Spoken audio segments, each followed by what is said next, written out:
leaders prioritize reconciliation over retribution.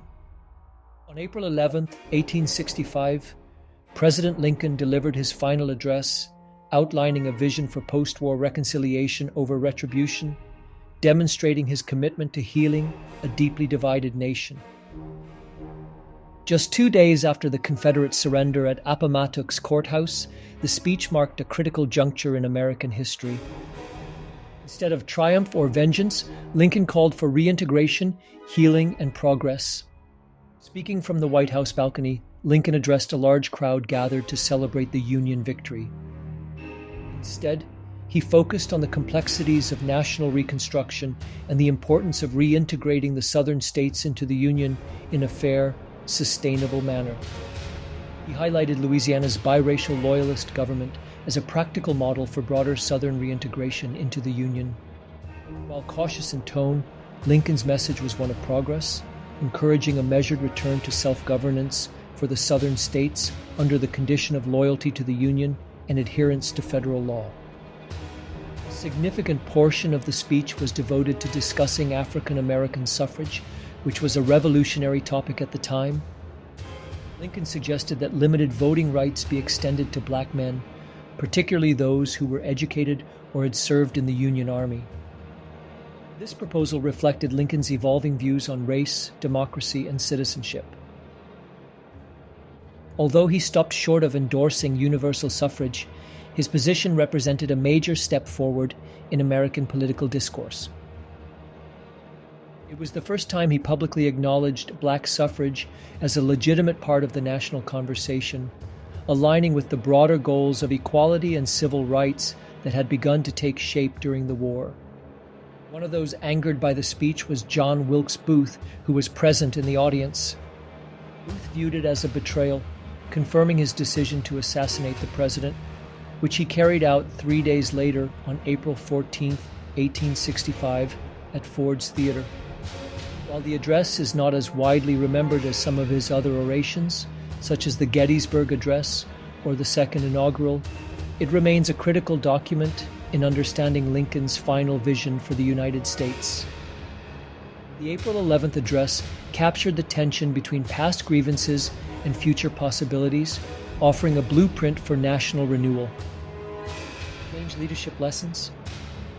Lincoln's thoughtful and conciliatory tone amid unprecedented uncertainty demonstrated how strategic foresight, moral clarity, and political courage are essential leadership qualities during profound transitions.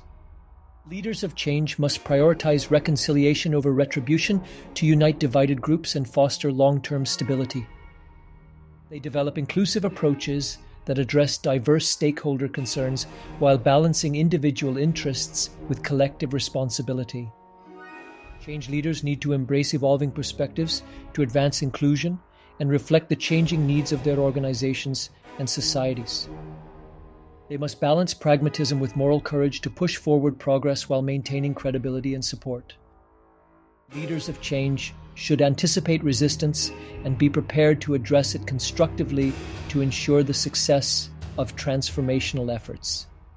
Summary leadership quote: "Sustainable change requires both visionary and vulnerable leadership and pragmatic implementation, balancing bold aspirations with the patience to cultivate lasting transformation."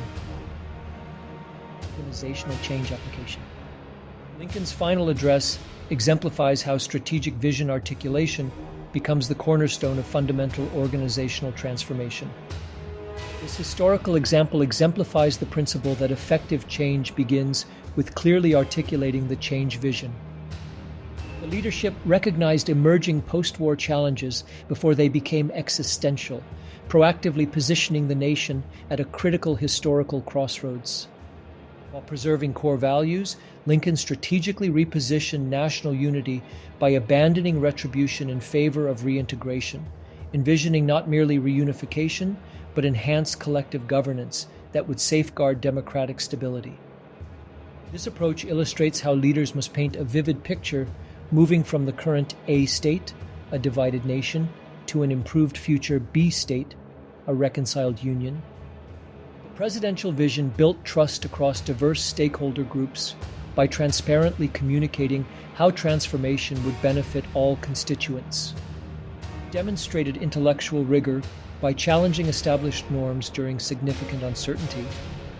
By systematically addressing concerns while maintaining unwavering focus on healing imperatives, the leadership created the shared understanding necessary to unite stakeholders behind the historic shift. Standing before a crowd expecting triumphant rhetoric, the address instead delivered a measured vision of reconciliation. Change leaders are the primary stewards of this vision. By consistently reinforcing its relevance and aligning it with the organization's foundational principles, they foster trust and engagement. The thoughtful articulation captured tension between past and future, revealing the importance of strategic foresight, moral clarity, and leadership courage in moments of profound organizational transition, precisely the elements needed when articulating an effective change vision.